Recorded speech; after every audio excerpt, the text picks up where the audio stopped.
let's talk about Turkey, Sweden, and NATO, because NATO has grown once again. I think let's go look up the new NATO map. Let's look it up right now.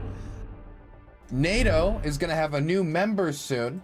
We know that a few months ago, Finland joined, which more than doubled the border that NATO shares with Russia, which is, you know, probably not great from a Russian geostrategic perspective. You launch an invasion of Ukraine supposedly to stop NATO expansionism. You know, you have people like Scott Ritter and other pro-Russia voices in the West saying that when this is all over, NATO expansionism will be stopped. And then Finland joins, and Finland is a particularly embarrassing country to join because, again, Finland is right on the border with Russia, and it more than doubled the border that they had with Russia, which they only previously shared through Estonia, Latvia, Lithuania, and Poland, if you include Kaliningrad. So then after Finland joined, all the eyes in the world turned to Sweden, because when Finland tried to join NATO, Sweden was right with them, but Sweden was unable to get through. And the main reason Sweden was unable to get through was because of Hungary, but Hungary's objections apparently have been dropped. But the other main, and this is the big reason, was Turkey, led by Erdogan. He was not super big on Sweden joining, not because he was principally opposed, but because he wanted concessions. Now, I don't know if I should call it hostage diplomacy or what exactly I should call it when, you know, Sweden believes that their national security interests are at risk with an aggressive neighbor, and Turkey is trying to see how many F-16s they can get out of the negotiation before Sweden is officially protected by the NATO umbrella. I don't know if you want to call that hostage diplomacy. I would not be completely against calling it hostage diplomacy. I am certainly not a big fan of how Erdogan has behaved. But the reason why Erdogan and Turkey didn't want Sweden in is because they wanted some concessions on a few things. Now, the main things that they wanted concessions on, and it does seem like they have been able to get as they were heading towards Vilnius, as they were heading towards the NATO summit, and now Sweden is going to be joining NATO as well. The main things they were able to get was, number one, F-16s. The United States is going to resume F-16 shipments to Turkey. This was halted after the Turkish invasion of northeastern Syria, which is extremely barbaric, when Turkish-backed militants were dragging out Kurdish politicians from cars and shooting them on the side of the road. A lot of civilians were killed, and in some instances, former ISIS fighters were documented being armed by the Turkish state to engage in violence in northeastern Syria because they wanted to fight against the YPG, the YPJ, and the SDF, the Syrian Democratic Forces, which we had worked with in Syria to fight against ISIS. But Turkey believes that it is an arm of the PKK, which is the Kurdistan Workers' Party, which is identified by Turkey and the United States as a terrorist organization seeking Kurdish autonomy, not only in Turkey, but throughout the world. And in Sweden, there are a lot of Kurdish activists that have ties to the PKK that launch marches in support of the PKK or PKK-affiliated organizations. There are activists in the country associated with the PKK, and a lot of them, if I'm just being completely honest with you, and this is just a fact, are just critics of the Turkish government, and the Turkish government are not very happy about that. They're not happy about that whatsoever. And so they wanted Sweden to crack down harder on PKK, quote-unquote PKK activists within Sweden, wanted to crack down harder on them, and they also wanted F-16 shipments resumed to Turkey, and F-16 modernization resumed to Turkey. But on the last hour, before the NATO summit in Vilnius was set to happen, and we were all waiting with anticipation to see if Sweden was going to be admitted into NATO and have the difficult conversation about Ukraine, which is going to be the next segment. On the last hour before Erdogan goes to Vilnius to negotiate Swedish membership in NATO, he adds a new demand outside of F-16s, outside of the PKK, outside of what they had already stated. I know there was some complaints about visa requirements and stuff like that. There was also some progress there. And it was European Union membership. Erdogan said, and I think we can just pick up, I would like to just pick up the quote if possible. Erdogan said that in order for Sweden to join NATO, Turkey would have to join the EU. Here it is. Önce gelin Türkiye'nin. One second, let me read the subtitles for you guys. Önce Firstly, gelin Türkiye. come and open the way for Turkey at the European Union. Açın. Ondan sonra biz de And then, just like we opened the path for Finland to NATO, önünü açtıysak İsveç'in de we will open the way for Sweden. Bu konuda In that regard, dün akşam I expressed this to Mr. Biden last night, and I have to underline it again in Vilnius too. As you know, the final decision on Sweden's NATO membership process is in the hands of the Turkish Grand National Assembly. Before the National Assembly takes any decisions, it is not possible to take any steps. Okay, so this, immediately when I heard this, I hoped Biden left this request out of the room. I hope that Western diplomats completely disregarded this. This is, in my opinion, a non-starter. EU and Turkish relations have not been especially hot.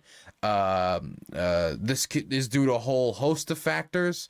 Not only does this have to do with visa conflicts, with the Turkish government claiming that the EU is rejecting too many Turkish visas, while the EU governments are saying actually it's that we're getting an unprecedented amount of Turkish asylum requests.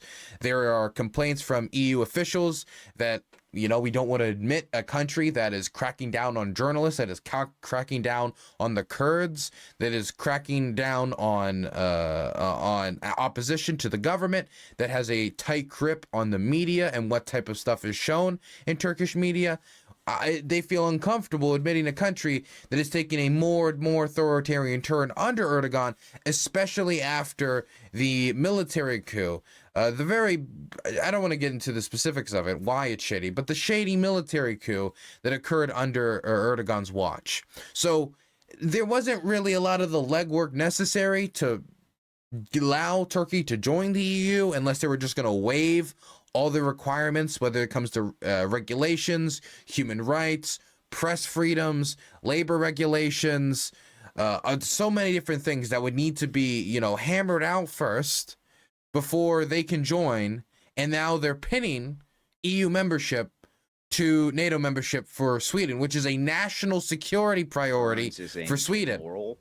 It is, again, a national security priority for Sweden to join NATO.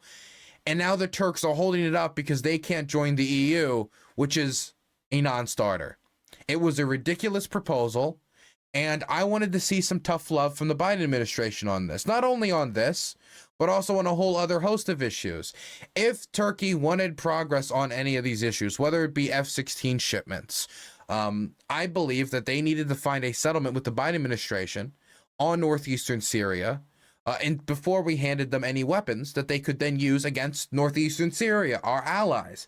I feel very uncomfortable giving weapons to the Turks for them to use against our Syrian allies in Syria, against the SDF, without finding some settlement so that's not necessary, so that doesn't happen. I feel like that should have had to been addressed first, but you know, with Sweden wanting to get into NATO as fast as possible, and with the SDF no longer being, I would say, as strategically useful as they used to be to a Biden administration, with the fight on against ISIS largely over, even if they're still operating in the region, it does not seem to be a priority of the Biden administration, and that is pretty upsetting to me. Definitely if we're going to continue things like the Caesar sanctions, because on one hand, we're committing ourselves to further sanctioning the regime in Syria, further challenging the regime in Syria, saying, you know, the regime in Syria has to go. The regime in Syria needs to be willing to make concessions to the political opposition. There will only be a political settlement. They will not be able to crush the opposition. But then on the other hand, we are willing to arm the Turks, which they will then use to bomb the allies that were placing sanctions supposedly to help. It's like all over the place. And so I was not already happy with the idea that we're going to have to send F-16s to Turkey. And I still think we could have probably gotten more. I was already not too happy with what Sweden was going to have to do when it came to quote-unquote PKK activists. Some of them are legitimately have ties to the PKK. Others are just critics of the Turkish government. I was also somewhat unhappy by Turkish Turkey's, and my position is this. I'm going to be very blunt, even though I've seen some kind of mixed signals from a few of my followers on Twitter and how they view this. I was pretty upset with what Turkey was demanding about the Quran burning. As much as I oppose Quran burning as a, I'm not going to go out and burn a Quran. I'm not going to go out and burn religious symbols because that's not how I want to express my views towards religion. If somebody wants to do that, that's, while in Sweden's case, it's not the First Amendment right, it is protected freedom of expression, and trying to drag that into negotiations, which the Turks legitimately tried to do. They tried to drag a free speech Quran burning in Sweden into their NATO negotiations. Again, this is my problem with Turkish diplomacy on this. It seems like they just tried to take any number of issues, many of which unrelated, completely unrelated to the topic at hand, and just try to see how many they could shove into negotiations to see how many concessions they could get out of this. It wasn't about making sure Sweden was the best security partner it could be, or that Sweden was properly integrated within NATO security structures. It was just Turkey trying to see how much they can get out of negotiations, see if they can progress their way into the EU, try to bulwark their way, just kind of bully their way into it, hostage negotiate their way into it. Same thing with the PKK, same thing with the F-16s, same thing with the Quran burning statement, same thing with all of this. I'm not happy with it. Got a tier 2 subscription. For the love of everything holy Dylan, it is. Erdogan. Keep messing that up and I will have to donate again to correct you. Okay, so how about this? I just call him Big Baby. Is that fine? Can we just officially just refer to Erdogan as Big Baby? We just call him Big Baby from now on. And thank you for the tier 2. I do appreciate you subbing on site chat. I'm very bad with name pronunciation. I can barely get through English names, okay? Patrick, Steve, Dan. Those names are complicated. And then you're going to put foreign names in front of me? I'm an American. I can only handle so much. Anyway, I had apprehensions about the Turks in this deal. That's just something I wanted to get across. And I'm not particularly happy about it. Here's another thing I wish I could have gotten. If we're going to send more jets to the Turks, we should also have guarantees that they will not be used to harass the Greeks. That's another guarantee I think we should have gotten, or something we could have made progress on, I think. Whatever. We didn't make any progress on that, but at the very least, it seems like the EU stuff has been disregarded. That kind of... They were never going to make progress on that in the first place. I think it was a non-starter to try to put fire under the feet of negotiations. But even if I have a lot of problems with how Turkey conducted itself in these negotiations, and I do think in the long run, this could go and bite them in the butt, certainly as Russia continues to lose more and more influence on the world stage, and the benefits of leaning towards the West become more clear to Turkey. And I'm sorry, I'm kind of rambling here, but I think this is important.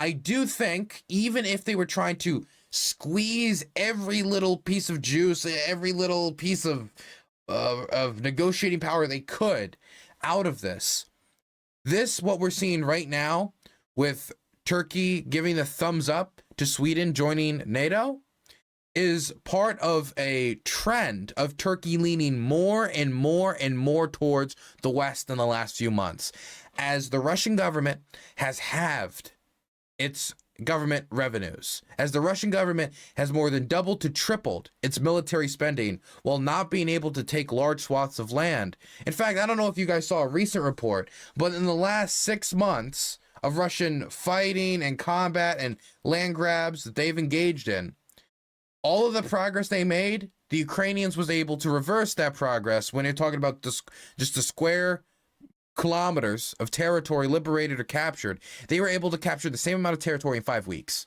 And when you think about the amount of lives and money and resources they've dumped into that, into the winter operations, into the spring operations, the tens of thousands of lives, it's not very cost effective. When you see Russian energy revenues, it's not looking good. When you see the Russian ruble right now, as it's getting worse and worse and worse, as the artificial inflation, not the artificial inflation, but the artificial strength that the government tried to inject through very strong price controls, that's starting to fade. It's no longer hitting, oh, look at these record strong numbers. It's now getting worse and worse and worse. But I think the recent number, it hitting like as high as like 95 during the Wagner coup. Russia's facing a lot of issues right now, and security crises because of what happened in Ukraine. We saw the Wagner coup. We saw the Wagner mutiny, whatever you want to call it. And even though Putin succeeded in putting it down, it still didn't make his regime look awfully powerful. And even if if Putin is able to stop another coup, mutiny, whatever you want to call it, like that happening, it did also expose the Russian government as having an extremely weak flank, as being unable to quickly deploy troops to stop an army from marching on its capital. So let's say that the protests that were happening in Kazakhstan 3 years ago heat up again. Does Russia have the troops necessary to deploy like they do last time to put down those protests? Let's say the Azerbaijanis, because we saw a video, I saw a post by Popular Front recently, Jake Hanrahan. I saw a video recently of Azerbaijani mortarmen preparing mortar attacks on Armenian positions. What if they did go through with that? What if they went through with a straight up attack on Armenian sovereign territory, which Russia has pledged to defend? Would they have the troops necessary to deploy and protect them? To, stand by their security assurances to their allies? Their alliance structure is strained right now because of how much resources they're directing into the war in Ukraine. Scoring Trumpet, thank you so much for the tier 1 and being sub for 13 months. Now, let's say you are Erdogan, who has been kind of balancing between Russia and the West for the entirety of this war. On one hand, when you're talking about the Ukrainians, you've sold them drones, and you've done what you can to help them with grain exports, to be an intermediary that can help them still export grain, which helps the international economy in the image of Turkey, but also helps the Ukrainians continue to export grain. But on the other hand, you have also not engaged in any of the sanctions on the Russian economy that many of your allies in NATO have, and you've kind of kept the channel of communications very strong and open with the Russians, and have been still talking with them and engaging with them on a high level. But recently, we've seen a shift, a significant shift. And I think and I'll give you a few examples of the shift, and then I'll tell you what I think it's motivated by. The first example of the shift that I want to point out is the hostage situation. I guess we can call it, I don't know if I should call it a hostage situation. I think it'd probably be better to call it prisoner exchange. Even though if Russia's saying you must keep this guy in Turkey, maybe you can call it morally a hostage situation, but it was a prisoner exchange. Turkey, Russia, prisoner exchange. So there were these 5 prisoners that were from Azovstal, from when Azovstal was captured by the Russians. These were Azov guys, Azov fighters, who were then transferred to Turkey under the condition that they would not be sent back to Ukraine until the war was over. That was Russia's condition for sending these 5 fighters that they captured to Turkey for safekeeping until the war was over. Russia agreed, and Turkey agreed, and so they sent the 5 prisoners over. Well, about 6 days ago, Turkey went back on this and allowed those 5 prisoners to go to Ukraine, which caused a lot of uproar with not only the Russian government, but Russian pro-military Telegram channels saying, hey, Turkey agreed not to send these Azovstal guys back to Ukraine. What's going on? What is this? This is ridiculous, right? But that's not the only thing. Here's another thing. Turkey has recently said that they plan to respect Ukraine's territorial integrity, which, if you're saying that, that sounds like they're siding with the fact that Kherson is Ukraine, Zaporozhye is Ukraine, Donetsk is Ukraine, Luhansk is Ukraine, and even Crimea is Ukraine. And on top of that, the Turkish government recently said that if the Russians went back on the grain export deal, and for those of you who don't know, there was a deal negotiated between the Russians, Ukrainians, and the Turks that they would be able, the Ukrainians, to export grain through ports in Odessa, unimpeded by the Russian naval fleet, under the current deal, which would allow not only, Ukraine to export grain and help their economy, but also help the world deal with the food shortage, the grain shortage that has come with the war in Ukraine and the Ukrainian economy being strained. The Turkish government said that they would maybe be willing to back up that grain deal unilaterally if the Russians backed out of it, because the Russians have not guaranteed that they're going to stick with it. But if we take that comment at face value, what we're talking about is Turkish military ships in the Black Sea guarding Ukrainian export ships carrying Ukrainian grain from Russian ships. That's pretty big. I think that's pretty significant. And these are just 3 examples. There's other examples as well, but I just wanted to give these 3 examples. So why is it that recently, after trying to play the middleman for a year, and they're still playing the middleman to a big extent, why is it that Turkey is leaning more and more and more and more with the West? Well, I think one of the big motivators is that Erdogan just went through a very difficult election. He was challenged by this guy called Kılıçdaroğlu, and I'm sorry I mispronounced his name. I butchered his name, in fact. It was probably TOS, how brutal that butchering was. But he was challenged by this guy.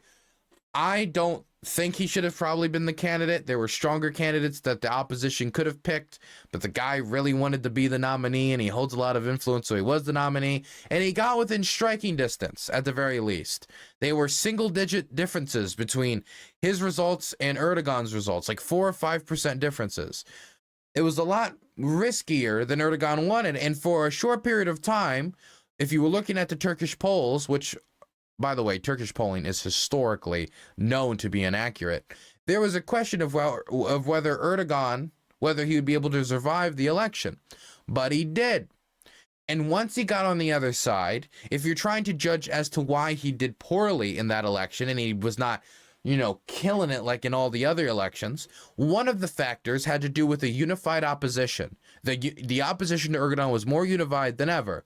But on the other hand, it also had to do with his piss-poor response to the earthquakes in Turkey, and this is an issue that has been unable to avoid, a really, really bad economic situation, with a lot of young Turks trying to look for their first way out of the country, not wanting to live in Turkey, wanting to move to the United States, wanting to move to Germany. Part of the reason why there's such a big Turkish community in Germany, wanting to move overseas, because there's just not a lot of economic opportunities in Turkey.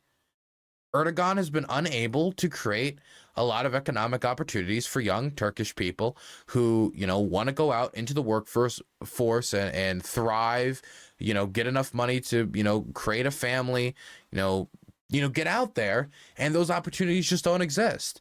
And so if you are Erdogan right now and you're thinking who would be a better economic partner, and you're looking at the Russian government, which is seeing half of its government revenues slashed. It's funneling 200 to 300% more money than usual into its military spending, not because it's winning a war, but because it's losing a war. You're seeing it getting cornered off by sanctions that you probably want to do your best not to do too much helping of them avoid, because Turkey's already doing that. Turkey's already helped the Russians avoid economic sanctions, but they're not doing too well economically. And, you're helping them avoid some of these sanctions, but how much does that really benefit you if the Russians are not an economic powerhouse? And you compare this to Europe, you compare this to the United States, they're a lot more economically powerful. California's alone pretty economically powerful. I think the Californian economy currently is bigger than the Russian economy. And so if you are Erdogan and you want your economy to thrive right now, decent, well-built economic deals with the West, with the EU, with the United States, and possible EU integration would be one way towards economic prosperity, at least in the mind of the Erdogan administration. So I think that's part of the motivation. I think it's that his economy's in the shitter, and one way he can maybe get out of it is by appealing to the West to help them out economically and integrate their economies more, engage in more trade deals and more, not only like deals between individual companies, but hopefully deals with the entirety of the European Union. I think that's part of the reason why I brought up the EU. Maybe even not to join the EU necessarily, but just to get his foot in the door to have the conversation about further integration with the European Union. So I think that's one of the big motivating factors. I think there's other factors as well, but obviously I can't read Erdogan's mind. I just wanted to give you some ideas as to why there's this shift happening right now. I think that now that we know that Ukraine's going to be joining NATO and Turkey is in NATO, I think They're also kind of in it for the long haul on the side of Ukraine to some extent. We already know that they had been on the side of Ukraine when it comes to drone shipments. But that statement about territorial integrity, that should not be undercut. That should not be undercut, because if Erdogan wants to be the intermediary, I know we've kind of moved over to Ukraine and we're going to move over to that segment in a moment, but I just do want to wrap up that if Erdogan's main purpose in this conflict moving forward, moving off of Sweden now and now talking about Ukraine, is to be the intermediary, recognizing that Ukraine's territorial integrity is one of the main issues here, and that Ukraine deserves its territorial integrity, is the first, I would say, real step Turkey has made towards being able to be a real legitimate intermediary between the Russians and Ukrainians in any negotiation. Because I think that would be one of the first demands that the Ukrainians would seek, is that whoever that mediator is would recognize Ukrainian sovereignty over their territory.